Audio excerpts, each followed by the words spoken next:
Hello everyone, I'm Jasmine from Online Help Guide and today I'll walk you through the process of how to clear cache on BlueSky app. First open the Settings app on your device.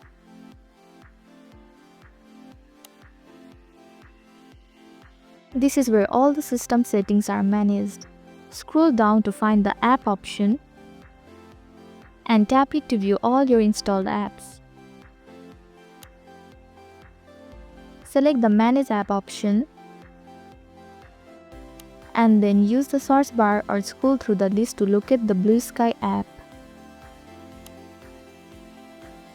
Click on it to open its app settings. Tap the Clear Data option at the bottom right corner.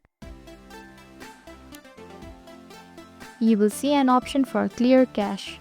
Tap it to instantly remove temporary files. Some devices might display a confirmation message.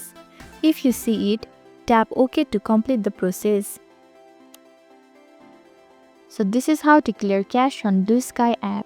Thank you for watching Online Help Guide. I hope this video was helpful.